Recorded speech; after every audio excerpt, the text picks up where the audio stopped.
안녕하세요. 저는 천안에 살고 있는 아이 둘을 키우고 있는 여자입니다. 얼마 전 저는 남편과 마침내 이혼을 하고 서류를 말끔하게 정리하고 이혼녀가 되었습니다.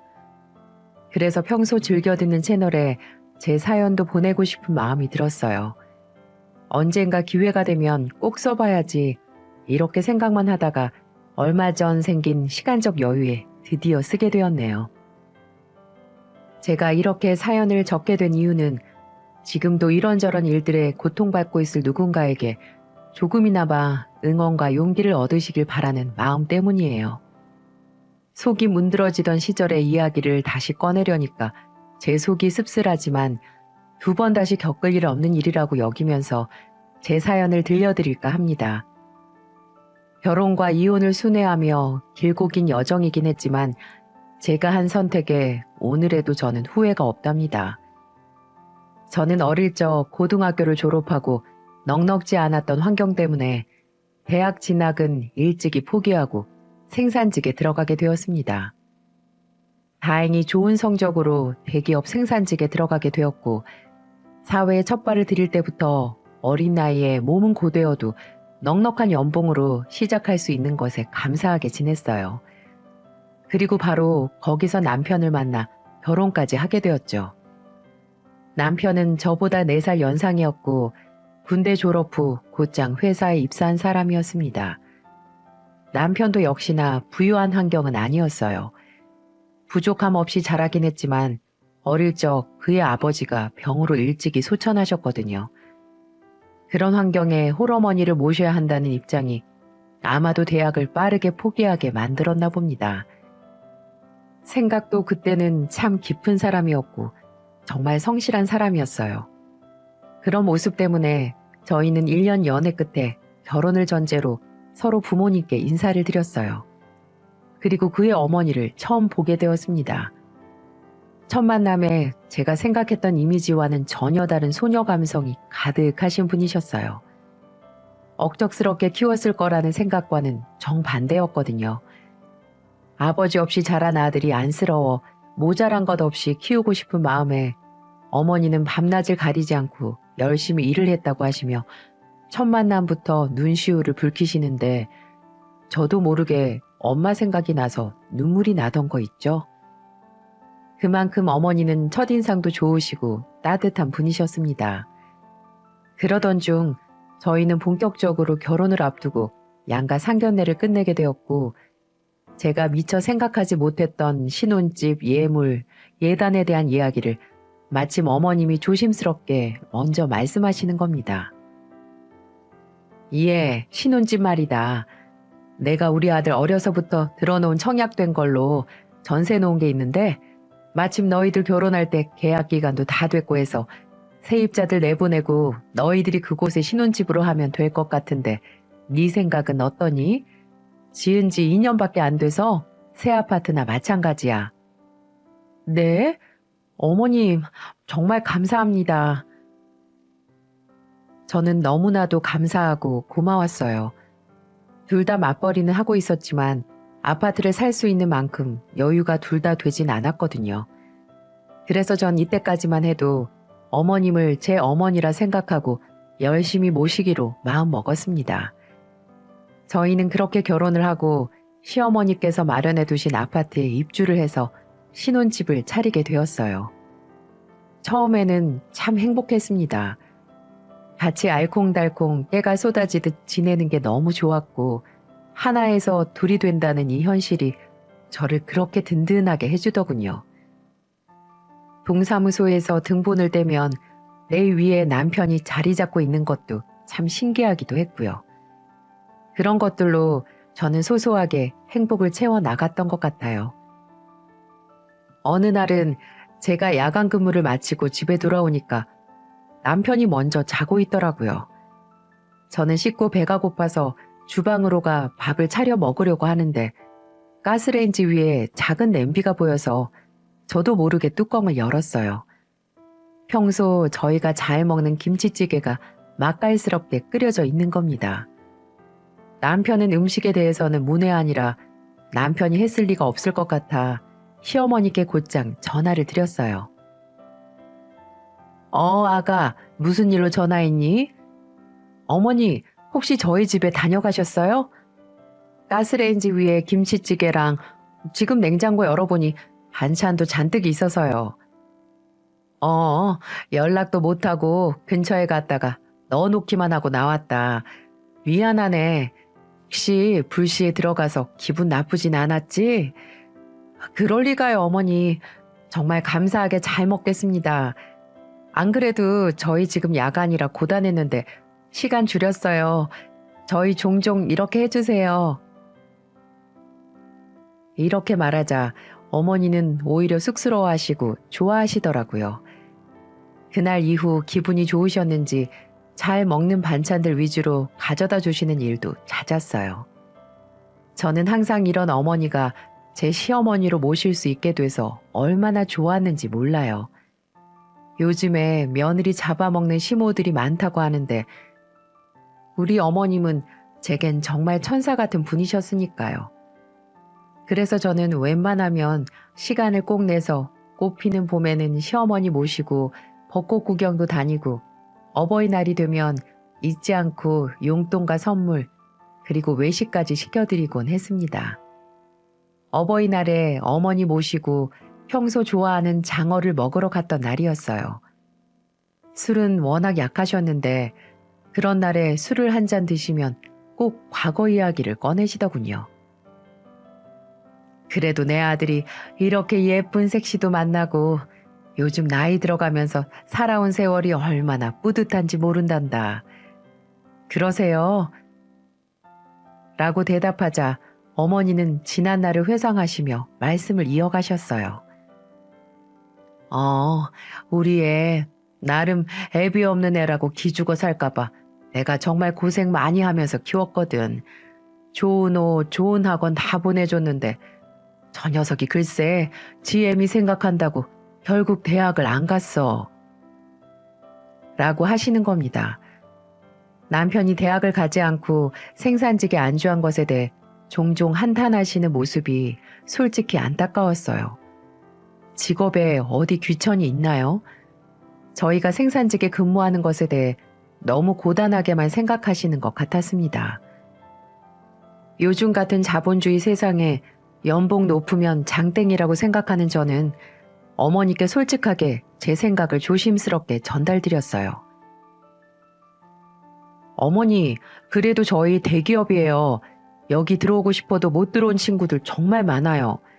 그리고 그 일 조금 있으면 승진할 거거든요. 그러면 생산직에서 몸 쓰는 일 조금 덜 할 거예요. 너무 걱정 마세요. 라고 말씀드리니 놀라시며 뿌듯해 하시더라고요. 저도 남편이 회사에서 입지가 점점 더 좋아지고 연봉이 높아지는 것에 솔직히 기분 좋더군요. 그래서 종종 그 일로 인해 회식이 잦아지고 타 부서와 연계된 일 때문에 술자리가 많아지면 그것까지도 너그럽게 이해해주곤 했습니다. 하지만 그게 슬슬 횟수가 너무 잦아지다 보니 저도 조금씩 걱정되기 시작하더라고요. 대낮에 술에 취해 비틀거리며 집 현관 앞에서 고꾸라져 인사불성이 되어 있을 때도 있었고요. 밤도 아니고 대낮에 그것도 야간 근무 끝나고 아침에 그러고 있으니 처음에는 동네 사람들 보기에 창피하긴 했지만 어쩌겠어요. 그러려니 하고 참아주던 것이 1년이 넘어가니까 슬슬 저도 한계가 오는 게 아니겠어요? 그쯤 전 첫애를 낳고 육아전쟁을 하고 있는데 정말 미치겠더라고요. 이것뿐이 아니었습니다. 명절을 앞둔 어느 날, 전날까지도 남편의 특근으로 인해 저 혼자 명절 음식을 하게 됐어요. 그 다음날 차례상을 차리는 와중에도 신랑이 방에서 일어날 생각도 안 하는 겁니다. 여보, 일어나. 차례 지내야지. 피곤해 죽겠는데 다 차리면 깨워줘. 라고 말하는데 저는 순간 어머님이 거실에 계신데 화를 낼 수도 없고 슬슬 열이 받는 겁니다. 그래서 더 적극적으로 깨우니까 결국 짜증을 내면서 일어나더군요. 그런데 정말 생각지도 못했던 건 남편이 어머님 댁에서 팬티 차림으로 자고 있었던 겁니다. 저희가 전날 명절이어서 어머님 혼자 계시기도 하고 미리 와 있었거든요. 남편이 야간 근무 끝나고 시댁에 와서 혼자 다른 방에서 자고 있으니 제가 옷차림을 확인할 새도 없었어요. 말릴 새도 없이 남편이 벌컥 방문을 열고 나가더군요. 엄마, 나 좀 더 자면 안 돼? 라고 말하면서 까치집인 머리를 벅벅 긁는데 정말 제가 얼굴이 다 화끈거리는 겁니다. 그런데 어머님 반응에 전 더 말문이 막혀버렸어요. 아이고, 우리 아들 어여 들어가서 더 자. 다 차려놓고 깨울 테니까. 라고 말씀하시는 겁니다. 그것도 팬티바람으로 나온 제 남편의 엉덩이를 툭툭툭 치면서 말이죠. 전 황당한 얼굴로 두 사람을 빤히 쳐다보다가 이미 훅 하고 지나간 상황에 군말 안 하고 서둘러 차례상을 차렸습니다. 아니나 다를까요. 점심 12시가 될 때까지 못 일어난 남편은 결국 민기적거리며 간신히 차례를 지냈어요. 종종 눈에 거슬리는 두 사람만의 끈끈한 모자지간의 정을 저도 이해하려고 수도 없이 생각했어요. 하지만 그 이후로 보이는 사소한 행동들은 결국 제 속을 골병 들게만 만들었나 봐요. 신혼 초에는 시어머님이 저희 집에 수시로 드나드시면서 반찬에 음식을 놓고 가셨다면 이제는 퇴근하면 함께 식사를 하는 횟수가 점점 늘어갔어요. 같이 식사를 하는 거 저는 좋았고 나쁘지 않았어요. 그런데 문제는 신랑이 피곤하다며 밥까지 떠먹여달라는 말에 어머님이 숟가락으로 첫 술부터 마지막 숟가락까지 남편 입에 밥을 떠먹여주는 게 아니겠어요? 처음 본 날부터 저는 참지 않고 남편에게 분명하게 말했어요. 여보, 어머님이 밥을 처음부터 끝까지 떠먹여주는데 그게 장난치는 것도 아니고 내 옆에서 좀 아니지 않아? 뭐가? 난 어릴 때부터 엄마가 다 그렇게 해줬는데 그게 이상해 보여? 라고 저를 오히려 질투하는 여자로 취급하는 겁니다. 저는 이미 자신의 사고방식이 옳다고만 생각하는 신랑과 소통되지 않은 이 부분에 소통의 갈증을 느꼈어요. 그 이후로 어차피 이해관계가 성립되지 못할 소재들은 대화를 근절해버리고 말게 되더군요. 그러다가 또 변함없이 음식을 떠먹여주고 있기에 저도 웃으며 마마보이라고 한마디 했다가 그날 저녁 남편과 크게 부부싸움을 하는 일이 있었습니다. 너 어떻게 우리 엄마 앞에서 나를 마마보이 취급을 해? 아니야 그럼? 지금 당신이 하는 짓이 딱 마마보이들이 하는 짓이잖아. 3살짜리 애 이유식 먹이듯 40 넘어가는 자식 입에 밥을 처음부터 끝까지 넣어주시질 않나. 저번 명절에도 그래. 어떻게 다 큰 자식 팬티바람으로 나오는 거 아무렇지도 않게 엉덩이를 만져대고 툭툭 치시냐고. 라고 말이죠. 하지만 그날 이후 부부싸움은 딱히 시원하게 결론이 나오진 않았어요. 저희는 주야 근무 교대가 바빠서 그런지 대화를 하다가도 맥이 끊겨버리는 경우가 부지기수였습니다. 그래도 이해하려고 애썼습니다. 아버지 일찍 잃고 엄마랑 둘이 의지하며 살았을 텐데 제가 너무 두 사람의 입장이나 살아오면서 쌓여진 애틋한 모자지간의 감정을 이해하지 못했나 싶기도 했고요. 하지만 제가 남편에게 불만이 쌓이기 시작한 건 그뿐만이 아니었습니다. 잦아지는 회식이 끝나고 인사불성이 되어 집으로 오는 것도 가장 큰 스트레스 중에 하나였어요. 저는 어느 날 교대 근무를 끝내고 집에서 늦은 밤잠에 들려던 차에 파출소에서 전화를 받게 됩니다. 네, 지금 여기 파출소인데요. 지금 당장 오셔야겠네요. 남편분이 술자리에서 시비에 휘말리셔서요. 지금 일행들이랑 와 계신데 진정이 안 되시네요. 저는 자다가 봉창 두드리는 소리에 서둘러 달려갔습니다. 그런데 정말 어느 날보다도 인사불성인 남편 얼굴이 피투성이에 엉망진창인 거예요.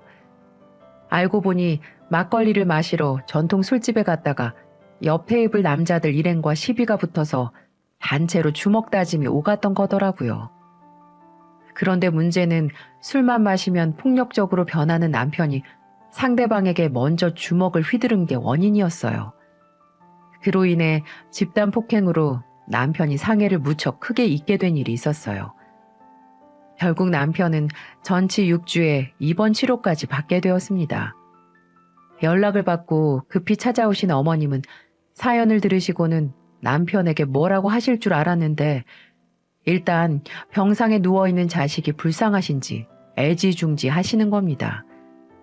수건으로 남편 얼굴부터 발가락까지 싹 씻겨주시질 않나 물까지 빨대에 꽂아 중증 환자를 만들어 취급하셨어요. 그건 그렇다 치고 문제는 이 일이 벌어져도 절대로 자신이 잘했다고 박박 우겨대는 남편의 모습에 정말 답이 안 나오는 겁니다. 저는 하는 수 없이 남편이 듣지 않는 사이에 시어머니께 사실대로 말씀을 드리고 조심스럽게 제 생각을 전달드렸습니다. 어머니, 요즘 저희 신랑 술버릇이 너무 심각해져서요. 이런 일 결국 터질 것 같았어요. 술만 마셨다 하면 조용히 지나가질 않아요. 제가 아무리 말해도 듣는 척도 안 하고요.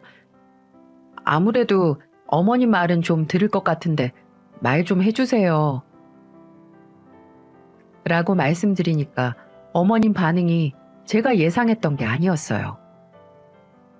원래 제가 생전에 지 애비 닮아서 술고래야.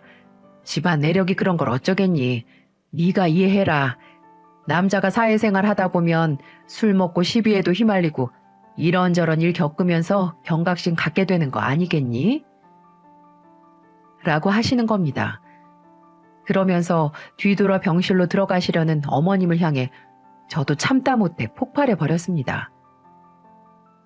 어머니, 제발 저 사람 편 좀 그만 드세요. 저러니까 매번 사고가 일어나도 반성할 기미가 안 보이잖아요. 계속 저러다가 큰 사고라도 나시면 그때 가서는 어떡하냐고요. 제가 어디서부터 어디까지 이해하고 양보해야 돼요? 라고 소리치니까 깜짝 놀라시는 겁니다. 저는 두 모자가 사태의 심각성을 느끼지 못하는 게 너무 답답했어요. 더 나아가 어머님에게도 그동안 쌓였던 걸 모조리 털어놓게 되었습니다. 어머니께서 그동안 아들 뒷바라지 하느라 들였던 습관, 생활 패턴 같은 것들을 당장 없애긴 어려우시겠지만 가정을 꾸린 남자가 아직까지도 그런 어머니 손길을 끊지 못하는 건 문제가 있는 것 같다고 말이죠. 제 말에 어머님도 어느 정도 공감하시는 것 같았습니다. 그래, 네 말이 맞는 것 같다. 아무래도 내가 너무 아들만 의지해서 살다 보니 그간 습관 이런 것들이 무시 못했던 것 같다. 그래도 어쩌겠니. 내가 사지 멀쩡할 때 내 아들 입에 밥 한 숟가락 더 넣고 싶은 걸. 이렇게 말씀하시는 겁니다. 결국 제 말을 이해하긴 하시지만 본인 하고 싶은 대로 하시겠다는 뜻이었어요. 그 이후로 남편이 직장에 복귀하고 나서부터 시어머님도 슬슬 저희 신혼집에 발길을 끊으시기 시작했어요. 의도한 건 아니었지만 어머님이 집에 들르는 횟수가 늘어날수록 남편에게서 보지 못했던 게으른 습관들, 이런 게 너무 심했거든요. 그 이후로 어머님의 방문이 뜸해지자 조금 괜찮아지는가 싶었어요. 제가 했던 말이 마냥 효과가 없었던 건 아니었는지 아들 일상에 발맞춰 살아오셨던 걸 고쳐보기라도 하듯 점점 고치시려는 듯 했습니다. 그리고 한 5년쯤 지났습니다. 저도 이때 연달아 둘째까지 낳은 상황이었죠. 이쯤 어머니는 외로움을 달래기 위해 취미로 등산을 가기 시작했습니다. 처음에는 등산을 매주 가시는 게 보기 좋았었는데 점점 외박을 하시고 외모도 부쩍 가꾸기 시작하시더라고요. 그리고 결정적인 건 친구들과 여행 간 줄 알았는데 모르는 분과 여행을 다녀오시고 저희에게는 친구들과 다녀왔다고 거짓말까지 하시는 단계까지 가셨어요. 남편이 걱정스러운 마음에 어머니께 뭐라고 한 소리를 했던 날이었습니다. 엄마, 요즘 도대체 어딜 그렇게 쏘다니는 거야? 이 사람이 전화를 해도 안 받고 내 문자도 씻고 도대체 뭐하고 다니냐고요? 그리고 용돈으로 쓰라고 드린 카드값이 왜 이렇게 많이 나오는 거야? 라고 남편이 버럭하자 어머니께서 결국 어물거리며 말을 하셨어요. 그게 내가 사실은 너희한테 미리 말 못한 게 있는데 내가 등산 모임에서 좋은 사람을 만났거든. 근데 그 사람이랑 시간을 좀 보내다 보니까 그렇게 됐다. 조만간 너희한테도 정식으로 인사시킬게. 라고 저희의 추궁에 대답을 하셨어요. 놀란 남편이 그 사람 누구냐고, 뭐 하는 사람이냐고 시어머니께 꼬치꼬치 캐묻는데 제가 오히려 그만하라고 말릴 정도였어요. 당장 그 남자 데려오라고 노발대발하는 신랑 때문에 그날 저녁 저희는 일까지 팽개치고 어머님 집으로 달려가게 되었습니다. 그런데 현관문에 들어서자마자 그동안 어머님이 저희를 방문 못하게 하셨던 이유가 있더군요. 그 집에 안주인 마냥 떡하니 자리를 잡고 앉아있는 노년의 낯선 남성이 있는 겁니다. 그리고 어머니께서 정식으로 그분을 저희에게 소개하셨어요. 갑자기 인사하게 돼서 나도 참 면목이 없네. 인사들 해라. 앞으로 너희 아버님 되실 분이다. 라고 말이죠. 소개받는 남자 인상이 참 독특했어요. 인상이 푸근하고 좋기보다는 뺀질뺀질했다랄까요? 왜 나이 먹어도 가볍게 보이고 촐싹되는 어르신들 많이 있잖아요. 딱 그런 스타일이었어요. 알고 보니 노후도 준비 안 되신 분인 걸로 보였습니다. 어머님은 저희 눈치를 살피면서 이렇게 말씀을 하시더군요. 뭐 나라고 잘난 사람도 아닌데 사람 능력은 중요하지 않다. 그냥 그래도 황혼에 우리가 좋은 인연이 닿아서 살림 좀 차려보려고 해. 그러니 자식들인 너희들이 너그럽게 이해해라. 솔직히 엄마도 그동안 많이 외로웠다. 언제까지 자식만 보고 살 순 없지 않니? 너희도 나처럼 나이 들어보면 내 심정 이해할 거야. 무슨 말인 줄 알았지? 황혼에 두 분이 만나서 좋다고 하시니 제가 이래라 저래라 못하겠더군요. 그 순간 시어머님의 남자친구 되시는 분께서 제게 내가 졸지에 며느리가 생겼네. 듣기로는 어른 공경을 그렇게 잘한다면서 남편 내조도 잘하고 앞으로 시아버지라고 불러라. 라고 하시는 게 아닙니까? 만난 지 10분 만에 그런 소리를 해대는데 솔직히 징그럽기까지 했습니다. 아무리 제가 편하다고 할지라도 평생 한 번도 지금껏 보지 못했던 사람에게 시아버지라고 부르라뇨. 제가 갑자기요? 라고 묻자 어머니도 좋은 게 좋은 거지. 앞으로 잘해드려. 내가 지켜볼 거야. 라고 하시며 명령조로 말하는 거 있죠? 저는 어쩔 수 없이 입에 붙지도 않는 낯선 분에게 시아버지의 명칭을 붙이게 되었습니다. 부르긴 싫었지만 어머님이 그렇게 원하시니 며느리인 저는 들어줄 수밖에 없었으니까요. 그날 이후로 남편은 시어머니 남자친구에 대해 좀 알아보는가 싶더니 나름 괜찮은 사람인 것 같다며 긍정적으로 보더군요. 하지만 저는 아니었어요. 새 시아버지와 잦은 식사 자리가 생길 때마다 알게 된 이상한 행동 때문인지 정도 가지 않았고 이상하게 의심을 하게 되더라고요. 막 그런 거 있잖아요. 사기꾼 아닐까? 돈 보고 어머니에게 접근한 게 아닐까? 만만해서 이 집에 들어온 걸까? 이런 생각 말이에요. 어찌나 마른 청산유수로 자기 자랑을 해대는지 몰라요. 내가 왕년에는 아주 잘 나갔어. 사업을 엄청 크게 했는데 경기가 안 좋아져서 잠깐 삐끗한 거지. 다시 재기할 거야. 내가 다시 성공하면 너네들 내가 강남에다가 제일 좋은 아파트 얻어주고 우리 며느리한테는 벤츠 그거 내가 턱하니 하나 선물해주마. 시애비 좋다는 게 다 이러는 게 아니겠니? 라고 하며 술만 마시면 자기 자랑을 해대는데 눈꼴 싸나워서 못 봐줄 정도였어요. 나이가 7순을 훌쩍 넘은 남자가 다시 사업을 한다는 자체가 저로서는 도무지 이해가 되지 않더군요. 심지어 신용도 불량이었고 빚도 많은 사람이 말이죠. 저희 시어머니는 아들 하나 잘 키워보시겠다고 재혼도 불사하시고 열심히 일만 하시고 사신 탓에 노후는 잘 준비되어 있으셨어요. 그런데 언제부턴가 시아버님을 만나고 나서부터 시어머님의 씀씀이가 커지는 게 보이는 겁니다.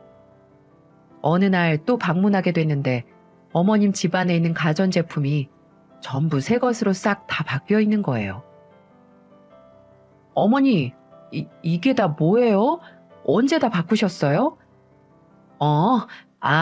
네 시아버지가 최근에 친구분들이랑 사업을 시작하셨어.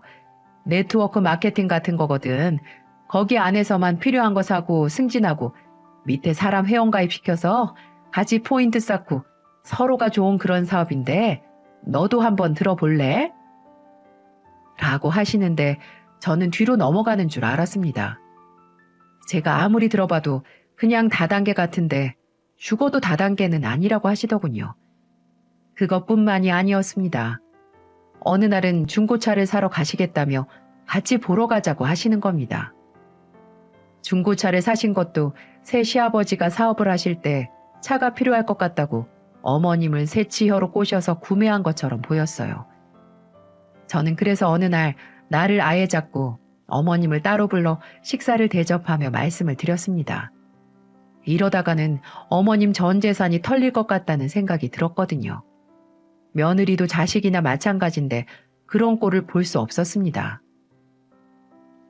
어머님, 아무래도 새 시아버지 이상한 분 같아요. 자꾸 어머님한테 의지하려고 그러고 자꾸 어머님 명의 빌려서 통장이든 중고차든 사업 같은 걸 하려고 하잖아요. 이제 만난 지 1년도 안 되셨는데 너무 많은 걸 해주시는 것 같아서 솔직히 너무 걱정돼서 잠을 못 자겠어요. 예, 걱정 마라. 네 시애비 그럴 사람 아니야. 나도 다 알아보고 선택하고 데리고 와서 같이 사는 거다. 같이 있으면 얼마나 든든하고 멋있는지 모를 게다. 그러니 내 일은 내가 잘 알아서 할 테니까 다시는 그런 소리 나한테 하지 마라. 내가 서운하려고 그런다. 무슨 말인 줄 알았어? 아니, 어머님, 그래도 또 이 시애미 말 거역할 거야? 저는 결국 어머니의 강한 질책에 꼬리를 내리고 말았습니다. 본인 돈을 본인이 쓰고 자기 남자 뭐라고 하지 말라고 하는데 제가 별 수가 있나요? 하지만 그 이후 제가 염려했던 그 일들이 터지기 시작했습니다. 그간 모아두셨던 돈 한 번에 다 털어버리셨는지 슬슬 저희에게 돈을 요구하기 시작하는 거 있죠? 얘들아, 요즘 네 시애비가 사업을 더 확장하는 바람에 돈이 좀 부족하구나. 1억만 빌려줄 수 있겠니? 나도 너네들한테 많은 걸 도움 줬는데 이번에는 너네들이 이 엄마를 도와줬으면 좋겠구나. 네? 어머님, 1억이라뇨? 저희가 그렇게 큰 돈이 어딨어요? 그리고 무슨 사업을 확장하는데 1억이나 들어요? 저 솔직히 아직도 시아버님 믿지 못하는 건 사실이에요. 어머님이 돈이 정말 필요하시다고 하면 제가 어떻게든 도와드릴 수 있는데 그분에게 돈을 갖다 주신다면 저는 한 푼도 도와드릴 수가 없어요. 죄송합니다. 그러자 시어머니는 제게 화를 내기 시작했습니다. 예, 너 내가 그렇게 안 봤는데 어른이 이렇게까지 부탁하는데 정말 싸가지가 없구나. 너네 결혼할 때 내가 집 해준 거 벌써 잊었어? 고작 1억 좀 도와달라고 하니까 이 시애미를 우습게 보고 거절을 해? 한번 해보겠다 이거니? 아니 어머님, 그런 말이 아니잖아요. 제가 분명히 말씀드렸잖아요. 어머님이 정말 필요하시면 드리는데 이제 그분을 안 지 1년도 안 됐는데 뭘 믿고 그렇게 큰 돈을 드릴 수 있냐 말이에요. 저희는 절대 그렇게는 못해요. 저는 이렇게 제 확고한 마음을 말씀드렸습니다. 그분한테 돈을 빌려주면 못 받을 건 뻔했거든요. 그리고 몇 년 후면 우리 아이도 학교 들어갈 나이가 되는데 요즘 교육비도 만만치 않은데 그 돈을 그분에게 쓰고 싶진 않았습니다. 그러자 옆에서 불난 집에 부채질하는 게 아니겠어요? 당신 어디서 말버릇이 그래? 엄마가 시아버지로 인정해달라 말씀하셨으면 자식들은 그에 당연히 따라야 되는 거 아니야? 그리고 왜 당신 혼자 결정하는 건데? 됐고, 난 어머님 1억 도와줄 거니까 그렇게 알아. 어디서 며느리가 돼가지고 시댁에서 큰 소리야. 혼나고 싶어? 어서 어머님한테 사과드려. 와, 이렇게 말을 하며 제 심장을 갈기갈기 찢어놓는데 정말 그 자리에 앉아있기가 미치겠더군요. 옆에서 어머님은 저를 보며 우리 아들 잘했다, 잘했어. 내가 요즘 쟤 때문에 얼마나 눈치 보면서 사는 줄 아니? 요즘 애들은 다 저러니? 시애미한테 따박따박 말대꾸에 잡아먹으려고 하니 내가 서러워서 못 살겠다. 이렇게 말을 하며 두 모자가 저를 이상한 여자로 만들어버리는데 도저히 그 꼴을 보기 싫어 먼저 집에 간다고 하며 가버렸네요. 택시를 타고 오며 얼마나 속에서 열이 끓는지 가면서 남편에게 문자를 보냈습니다. 만약에 내 허락 없이 그 시애비 같지도 않은 남자한테 1억 도와주면 당장 이혼이라면서 말이죠. 정말 철이 없는 건지 사람 보는 눈이 없는 건지 답답할 따름이었습니다. 그렇게 저는 이 사태를 어떻게 마무리 지어야 되는데 몇 날 며칠을 고민하고 있는데 그 시애비라는 사람이 저희한테 찾아오는 거 있죠? 제가 정말 폭발하게 된 결정타를 그분은 제게 선사해 주더군요. 시아버지는 대뜸 오시자마자 할 말이 있다면서 급하게 저희를 거실로 앉으라고 부르시더군요. 얼마 전에 네 시애미가 1억 빌려달라고 했다면서? 그거는 없던 일로 하자. 아무리 자식이지만 그렇게 큰 돈을 빌리는 건 아니지. 그러니 그 일은 없던 일로 하자꾸나. 네, 그렇게 말씀해 주시니 감사합니다. 그래. 그런데 내가 부탁이 하나 있다. 이거는 꼭 좀 들어줬으면 좋겠구나. 뭔데요? 그게 내 고향 친구 녀석이 있는데 글쎄 들어보니까 부산에서 관광 사업을 크게 하고 있더라고. 근데 그 녀석이 버스 몇 대 나보고 굴릴 생각 없냐고 하더라. 나보고 버스만 사서 오면 자기들이 알아서 굴려서 돈 주겠다고 말이야. 근데 당장 우리가 버스를 살 돈이 없잖아. 너희들이 좀 도와줘야겠다. 네, 아버님, 저희한테 그렇게 큰 돈이 어딨어요? 버스 2세대만 돌려도 몇 억은 할 텐데 저희는 그럴 수는 없어요. 라고 말하니 아버님이 너그럽게 웃으시면서 말하는 겁니다. 아니, 너희한테 그 큰 돈을 달라는 소리는 아니고 명의 좀 빌려주면 안 되겠니? 니네 엄마 명의로 하려고 하니까 직업도 없고 나이가 많아서 대출이 힘들다고 하더라고. 너네는 직업도 좋고 젊으니까 충분히 그 정도 돈은 나올 것 같아서 말이지. 내가 이렇게 부탁한다. 이게 말이나 되는 소린가요? 언제 봤다고 명의를 빌려달라뇨? 명의 빌려서 대출을 받는다고요? 그러다가 사업 망하면 누구 보고 다 갚으라는 소린가요? 저는 이 말도 안 되는 황당한 제안을 하는 그분을 보고 단호하게 말씀드렸습니다. 아버님, 솔직히 저 아버님이라고 부른 지도 얼마 되지 않았어요. 그런데도 최대한 맞춰드리려고 노력하고 있잖아요. 하지만 요즘 너무 무리하게 부탁하는 거 알고 계신가요? 부모라면 자식이 아무 걱정 없이 잘 살도록 응원해 주는 게 부모 아닌가요? 정말 저희한테 아버님 소리 듣고 싶고 저희를 정말 자식으로 생각한다면 이런 부탁 안 하셨으면 좋겠습니다. 제가 아버님께 부탁드릴게요. 이렇게 전 확고하게 말씀드렸어요. 이번 부탁뿐만 아니라 앞으로도 제발 자식들 앞길 막지 말라면서 말이죠. 제가 눈을 부릅뜨고 거절하니 혼자 노발대발하기 시작하더군요. 천성은 역시 변하지 않나 봅니다.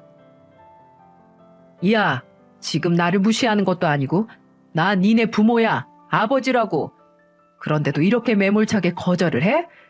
그리고 니네 사는 이 집도 니네 엄마가 사줬다면서? 지금 시세 보니까 꽤 되던데 그 많은 돈 놔뒀다가 어디 쓰려고 그러니? 가족끼리 도우면서 살면 얼마나 좋냐고. 이렇게 혼자 발악하며 소리를 지르는데 얼마나 그 꼴이 우스워 보였는지 몰라요. 해준 것도 뭣도 없으면서 아버지라고 큰 소리 뻥뻥 치면서 말하는데 마음 같아서는 냉장고에 가서 찬물이라도 확 뿌려버리고 싶었습니다. 제발 어른이면 어른답게 정신 차리라면서 말이죠. 그렇게 한바탕 소동이 있고 나서 한동안 저는 시부모님의 모든 연락을 차단해버렸습니다. 만나기만 하면 돈 부탁을 하는데 제정신으로 버티기 힘들겠더라고요. 그래서 한 2주는 마음 편히 살았습니다. 그런데 2주 지나서 갑자기 시부모님들이 집으로 쳐들어오는 거 있죠? 네가 아무래도 우리를 너무 무시하는 것 같아서 얘기 좀 하러 왔다. 라고 하시면서 시어머님이 먼저 운을 떼시더군요. 옆에 앉아 계시는 시아버지는 입을 꾹 다물고 계셨고요.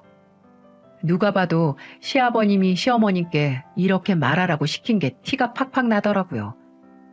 먼저 말했다시피 저는 한때 시어머니와 굉장히 사이가 돈독했고 어머님의 성향을 잘 알기 때문에 분명 확신할 수 있었습니다. 여기 아파트 내가 받을 당시에 3억이었는데 5년 지나 10억 가까이 뛴 거 너네도 알지? 라고 하시는 겁니다. 저는 어리둥절해서 그렇다고 고개를 끄덕이며 대답했죠. 그러자 시아버님이 허벅지로 시어머니를 툭 치시더군요. 너 그거 오른 만큼 나한테 줘야겠다. 내가 너네들 하는 꼬락서니 보면 집을 산 3억까지도 다 뺏고 싶다만 내가 100번 1000번 참고 양보하는 거다. 그러니 내일 당장 대출을 받든 집을 팔든 해서 그 차액만큼 돈 내도록 해. 이렇게 말하는 겁니다. 정말 할 말이 없더군요. 그렇게 착하고 현명한 저희 어머님은 대체 어디로 간 걸까요? 말도 안 되는 논리를 내세우며 사채업자처럼 돈을 내놓으라고 하는데 정말 이제는 진절머리가 다 나더군요. 저는 일단 알겠다고 한 뒤 남편과 상의해 보겠다고 하고 우선 연락을 기다리라고 말씀드렸어요. 그렇지 않으면 집에서 한 발자국도 안 나갈 것만 같았거든요. 그러자 시아버지는 결국 꾹 닫고 있던 입을 여시면서 상의할 것 없고 언제 내놓을 건지 대충 날짜나 우리한테 알려줘라. 안 그러면 우리가 여기 들어와서 살 거다. 나도 며느리 밥상 좀 얻어먹고 살아보자. 라고 하시며 아주 으름장을 놓으시는 거예요. 어떻게 저렇게 미운 짓만 골라서 할 수가 있는지 이걸 보시는 시청자님들은 분명 제 마음을 아실 거라고 믿습니다. 그런데 더 절 열받게 하는 사람은 바로 남편 놈이었어요. 시부모님 집으로 가시고 둘이 안방에서 얘기를 하는데 말도 안 되는 소리를 하는 겁니다. 드리자. 애초에 우리 돈도 아니었는데 염치 없이 우리가 전부 꿀꺽할 순 없잖아. 저렇게 엄마가 새아버지를 좋아하시는데 어쩌겠어. 어차피 내 명의로 되어 있으니까 내가 알아서 할게. 한 3억만 드리자. 뭐? 무슨 말 같지도 않은 소리야? 당신도 알잖아. 어머님, 저 아버님, 아니 이제 아버님이라고 부르기도 싫다. 저 아저씨 새치혀에 속아서 있는 재산 다 날린 거 몰라? 이젠 어머니 돈도 모자라서 우리한테 그 돈을 요구하고 있다고. 난 절대 그럴 수 없어. 그리고 당신 새끼들은 생각도 안 해? 조금 있으면 애들 학교 가는 거 몰라? 됐고, 난 절대 그럴 수 없어. 그러니까 정 도와주고 싶으면 이혼해. 그 방법밖엔 없어. 뭐? 이혼? 인연이 말이면 단 줄 아나. 계속 오냐오냐 해줬더니만 이제 아주 기어오르네. 죽고 싶어? 내 돈 내가 알아서 드린다는데 네가 뭔 상관이야? 이렇게 말을 하며 제 뺨을 때리는 겁니다.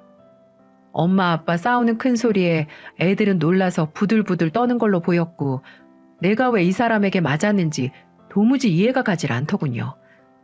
너무 급작스럽게 맞았던 터라 방어할 틈도 없었습니다. 저는 너무 억울한 나머지 경찰에 신고를 해버렸어요.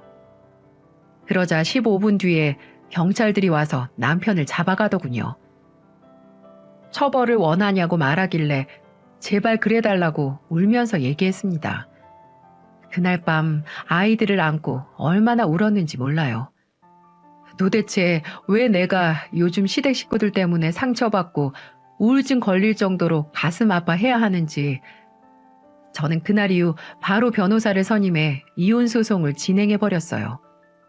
남편 놈은 잘못했다고 싹싹 빌었지만 그동안 집안일도 하지 않고 허구한 날 애들도 보지 않고 싸돌아다니고 저도 쌓인 감정이 폭발해 버렸던 거죠.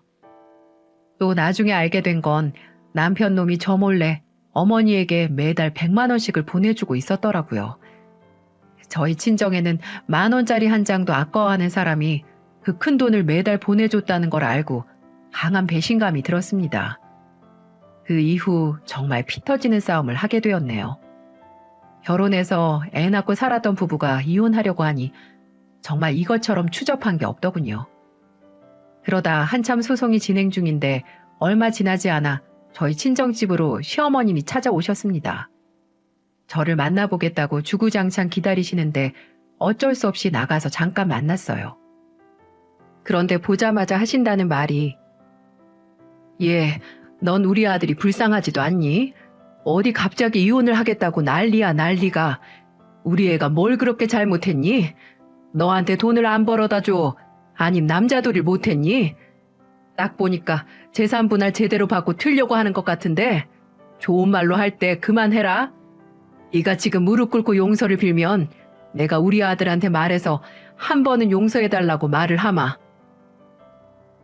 이런 개소리를 하는 겁니다. 그래서 저는 개소리를 똑같은 개소리로 말씀드렸어요.